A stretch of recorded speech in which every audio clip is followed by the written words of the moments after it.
Hello, hello mga Marcies! Request naman to ng pamangkin ng asawa ko yung pork binagoongan. Yaman din lamang na mahilig siya sa gulay ay nilagyan ko na rin to ng eggplant at ng okra. Una, nagisa lang po ako ng bawang, then sinunod ko na yung sibuyas, hiniwa ko lang yan ng pahaba or ng panggisa. Hahaluin at medyo itutusta ko yan mga Marcies dahil mas masarap yung bawang pag medyo na toasted natin. Sinapaw ko na rin yung okra dun sa aking sinaing para habang naluluto yung kanin ay naluluto na rin yung okra para makatipid-tipid din tayo sa gas.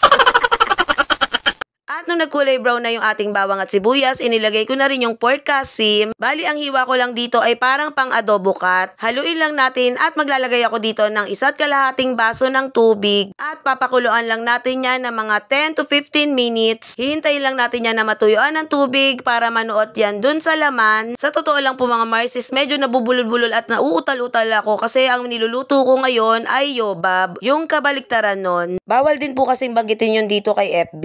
Naglagay na din pala ako dyan ng paminta at ng isang seasoning granules. Tinakpan ko lang din pala yan para mas mabilis lumambot. At pagkalipas ng 20 minuto ay malambot na at luto na yung ating pinakuluan na laman. Pwede na natin dito ilagay yung bagoong. Ang ilalagay ko palang bagoong dito mga Marcies ay yung niluto ng bossing ko nung nagluto ako ng kare-kare. Pero kung wala po kayo nung luto na ay pwede rin naman yung nabibili sa palengke. Kaso nga lang para sa akin medyo malansa po yun. Mas ang nilalagay ko po talaga pag nagluluto ako ng ganitong binagoongan ay yung luto na din po na bagoong. Naglagay lang ako dyan ng 3 kutsara ng bagoong. Habang hinihintay po natin itong maluto, balik muna ulit tayo dun sa pinag-uusapan natin ng mga bawal kay FB. Pati nga po yung niluto ko na gulay na yon na eggplant, sa Tagalog nun ay bawal na bawal din banggitin dito kay Facebook. Kaya po feeling ko parang kulang yung pag-voice over ko kasi hindi ko mabanggit yung mga nilalagay ko na rekado dun sa niluluto ko.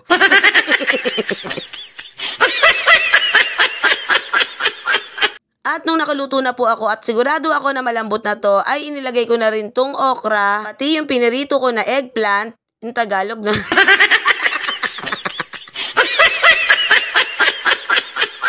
At sa tuwing nagluluto po ako nito mga Marcies, ay talaga namang doble yung sinasaing ko dahil napapadoble ng kain talaga yung mga anak ko dito. Lalong-lalo na yung pamangkin ng asawa ko na nag-request nito. Pwera lang po sa bunso kong anak na si Cathy ay hindi siya kumakain talaga nito kahit anong pilit ko dahil naaalatan daw siya.